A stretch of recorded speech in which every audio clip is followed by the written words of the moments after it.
Olá pessoal, nessa primeira semana de junho de 2025 foi divulgado pelo IBGE alguns números interessantes a respeito da, da religião no Brasil, né? Eu recebi, me apareceu aqui um print o novo retrato da religião no Brasil, pela editora Ultimato publicou no Instagram dela, onde mostra que atualmente há 56,7% de católicos, segundo o IBGE, é claro, 26,9% de evangélicos e 9,3% sem religião. Esse aqui é um dado bem resumido que a Ultimato trouxe, né? Não vou entrar nos detalhes.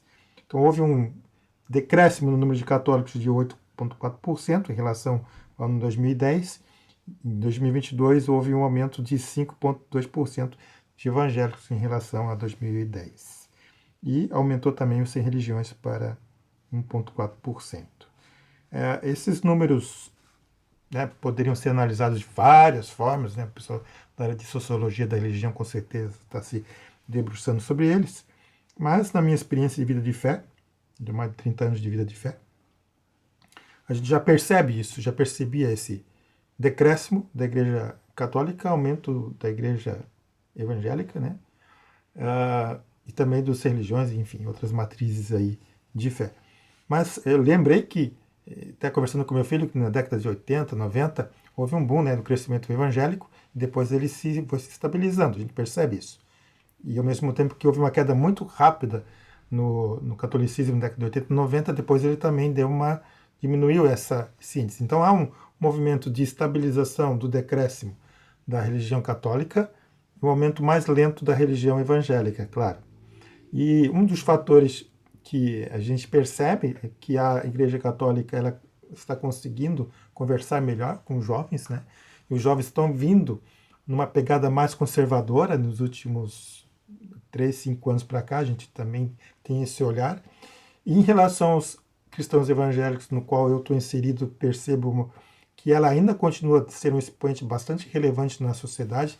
Ela tem uma capilaridade muito alta nas periferias dos grandes centros urbanos, principalmente por conta das igrejas pentecostais e neopentecostais, elas avançam muito.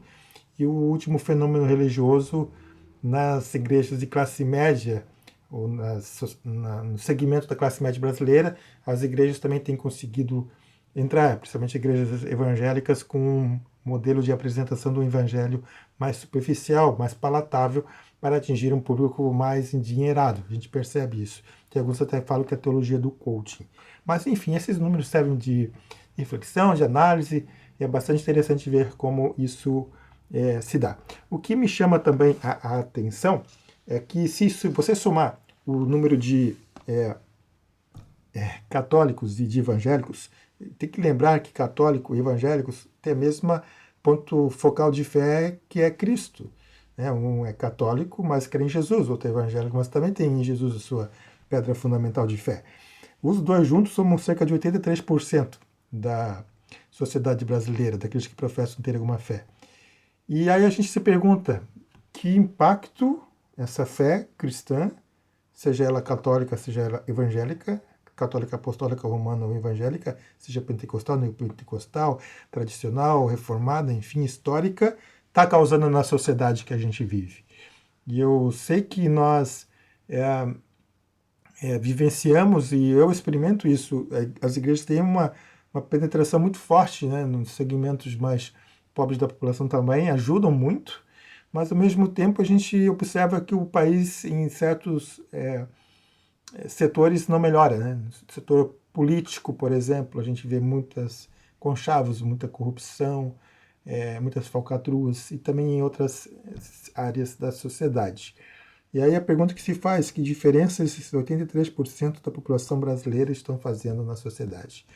De qualquer forma, é importante aqui, seja eu, seja você, seja cristão ou não, a gente tenha princípios balizares éticos que promovam o bem-estar do coletivo como um todo. Essa é uma situação. E nós, como cristãos, com certeza seremos mais ainda cobrados e responsabilizados pela maneira pela qual a gente vivencia a nossa fé na sociedade. Nós precisamos realmente ser o sal que salga. Nós precisamos dar sabor a esta sociedade. Nós precisamos ser aquela luz que ilumina, que orienta numa sociedade que caminha em trevas, de tal forma que as pessoas venham e encontrem na fé cristã e em Jesus Cristo a razão de ser e de viver e vivam de acordo então com essa fé.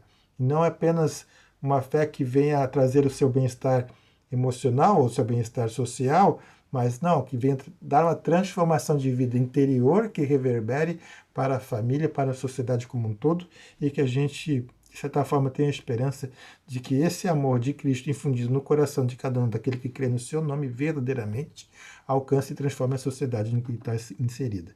Então essa é a minha esperança, que de fato o crescimento da fé seja traduzido numa sociedade mais justa e igualitária, conforme preconiza o Evangelho, conforme a vontade de Deus. Era essa a reflexão para hoje. Um abraço e até a próxima.